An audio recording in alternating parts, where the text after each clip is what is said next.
Fala pessoal, tudo bem? Como é que vocês estão? Então, cara, o que eu queria falar hoje com vocês é que desde pequeno, cara, eu sempre tive, porra, o super privilégio de viajar muito com a minha mãe, com a minha avó. E minha avó era professora, né? Minha mãe sempre foi advogada. E para todo lugar que a gente ia, minha avó me obrigava a aprender a cultura local, assim, digamos assim. Minha avó me obrigava a muitas coisas, né? Ela me cobrava bastante. Todo dia em casa a gente treinava, pô, diversas tabuadas, todo dia mesmo, sábado e domingo também. Treinava diversas tabuadas, vários números, tinha que decorar tudo, a flexionar os verbos, aí tinha os verbos mais difíceis e tal, flexão dos verbos do passado, do presente, do pretérito, do perfeito, isso desde que eu me entendo por gente, sei lá quantos anos. Então, mas isso pra mim eu acho que foi, pô, maravilhoso, porque isso estimulou uma neurogênese na minha cabeça desde pequenininho, desde que eu me entendo por gente. Então eu tenho muita gratidão com relação a isso, com relação a tudo, na verdade, né? Pelas duas terem, porra, me criado sozinhas desde pequeno. Mas sobre as viagens, falando sobre as viagens, por exemplo, quando a gente foi para a Áustria, né, minha avó me fez assistir todos os filmes da Sissi, né, que era a princesa austríaca lá, do Palácio de Schönbrunn, para entender e ler os livros, para entender toda a história da família real e tal, antes de visitar o palácio. Quando a gente foi para a França, antes de ir, ela me fez também decorar todos os estilos arquitetônicos, Art Deco, Art Nouveau, gótico, sei lá o que, sei lá o que. Aí a gente ficava andando na rua de Paris, aí ela ficava, isso aqui é o quê? Isso aqui é o quê? Isso aqui é o quê? Aí cada vez que eu acertava o bagulho lá, eu ganhava, sei lá, na época eu era obeso, então eu devia ganhar um doce, alguma coisa dessa. Aí, eu tô contando essa história toda porque alguma dessas vezes que a gente estava em Paris, eu já devia ser mais velho, né, para ter essa capacidade cognitiva de pensar nesse tipo de coisa. Eu já devia ter, sei lá, meus 11 anos. A gente estava andando em algum lugar da cidade, acho que era, ainda não era noite, tava, não era de manhã, devia ser à tarde, assim. A gente estava caminhando, indo para algum lugar. Aí tava nós três, eu, minha mãe e minha avó. Aí eu virei para ela e perguntei, tipo, mas a gente tava conversando normal. Aí eu falei, mas por que que a gente pode viajar? Por que que a gente pode viajar várias vezes ao ano por que a gente pode viajar para fora do Brasil várias vezes ao ano e tem gente que não tem o que comer, sei lá, foi alguma coisa assim.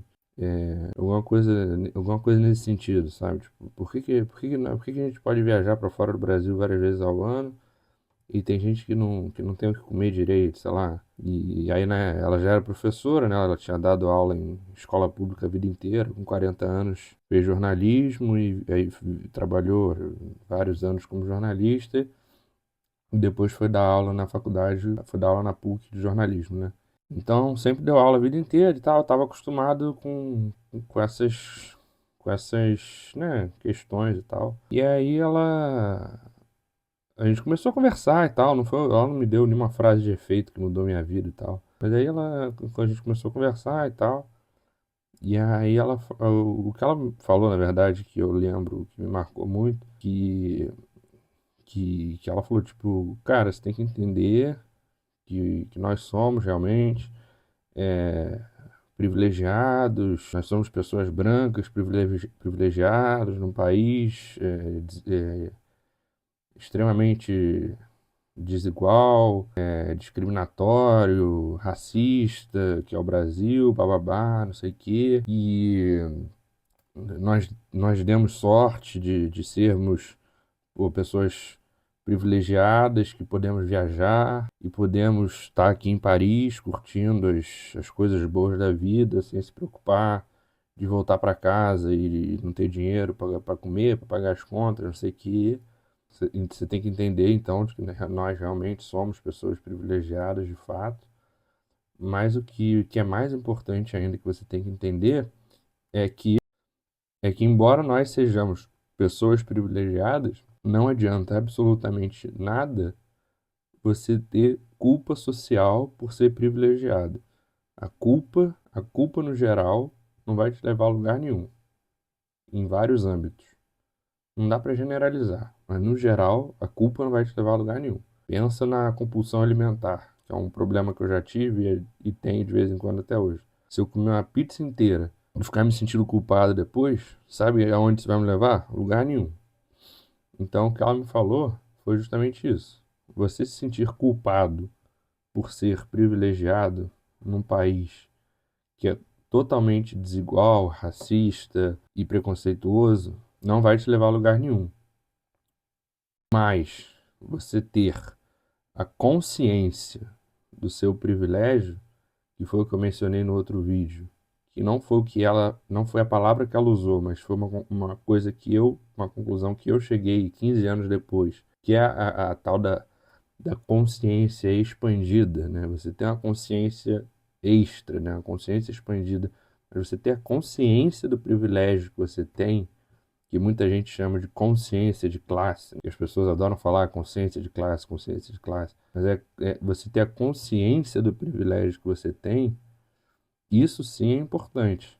Porque se você não tem a consciência do privilégio, se você não tem a consciência do privilégio que você tem dentro do país que você mora, você vai virar aquele livro do Dostoiévski, que é O Idiota. Você vai ser o idiota. E a coisa que mais tem na zona sul do Rio de Janeiro, na Barra e nesses bairros mais ricos do Rio de Janeiro, idiotas. São pessoas que são privilegiadas, mas que estão dentro de uma bolha tão, cara, não sei nem como descrever, tão forte, tão, sabe, tipo, opaca, como se fosse o oposto de transparente, não sei. Eu digo aqui pelo condomínio que a gente mora aqui, tem uma galera que aqui no prédio tá numa bolha assim bem radical, assim, bem sinistra. Então, não estou dizendo de nada de política, direita, esquerda, não tem nada a ver com política, não tem absolutamente nada a ver com ideologia política. Você pode ser, porra, um cara de esquerda e ser um completo imbecil alienado e um completo idiota e sem consciência, porra, consciência social nenhuma e ser um cara de direita completamente consciente de absolutamente tudo, sabe? Não tem nada a ver uma coisa com a outra, não politizem o assunto, não tem nada a ver com política, porque idiota tem de qualquer lado, qualquer lugar, infelizmente. Não sei quem falou essa frase, mas eu acho essa frase maravilhosa, que os idiotas vão vencer a luta, não pela capacidade, mas pela quantidade, porque realmente são muitos.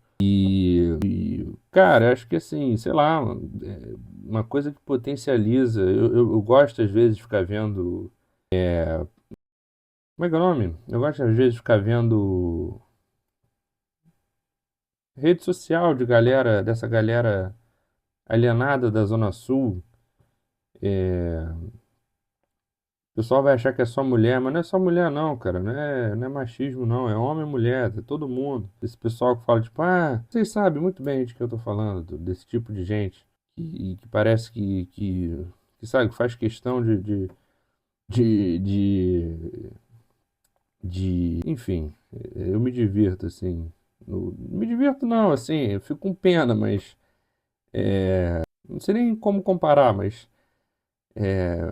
a, a falta é isso, a falta de consciência chega a ser uma coisa cômica, sabe? Porque você, como se você vai ao circo assistir um palhaço, sabe? Você está assistindo um palhaço e aquilo é cômico, porque ele é um palhaço.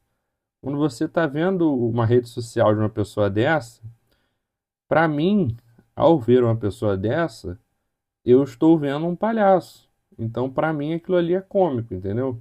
Quando eu assisto a rede social de um homem, uma mulher se comportando dessa forma, sem ser uma personagem, sem ser aquelas pessoas que fazem isso como forma de personagem, viralizaram recentemente, que eu acho super engraçado. Aquele garoto da Faria Lima lá, que fica imitando o Menzinho com aquele fone de ouvido no negócio, que eu acho ele engraçadíssimo. A história de vida dele é super interessante. Aquela loira lá do Sul, que finge que é bilionária, mas ela é artista de teatro, eu acho. Ela também tem uma história de vida, me parece interessante. E ela finge que é rica e tal, e o pessoal acredita, não sei o quê. Mas é tudo personagem e tal. justamente esses dois estão satirizando essas pessoas que são verdadeiros idiotas, entendeu? E isso eu acho muito interessante, porque você vê, é uma coisa tão boçal, tão banal.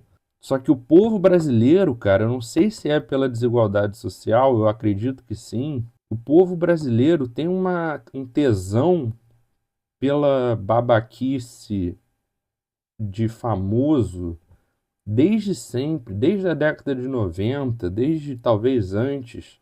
O povo brasileiro sempre teve um tesão por essas babaquices de gente rica e famosa, sabe? Tipo, o cara rico podia ser um imbecil que a massa queria estar sempre acompanhando e vendo a vida dele, só porque ele era rico. E hoje em dia, com a rede social, isso se potencializou, se exponencializou, gente, de uma progressão geométrica, meu Deus do céu. Pô, qual é a graça acompanhar a vida de gente rica, cara? Não consigo entender. E aí o cara sabe que tô assistindo porque ele é rico e ele fica fazendo umas palhaçadas para mostrar que é rico. Hoje eu vou abrir minha garagem. Não sei se eu vou com Porsche ou se eu vou com BMW. Pô, meu irmão, vai de bicicleta. Vai andando. Vai de skate. Pô, não sei, mano. Vai de teletransporte, cara. Sei lá. Pô, essas coisas não me descem, cara. Tado, cara. Sério mesmo. Valeu, pessoal. Obrigado. Boa noite.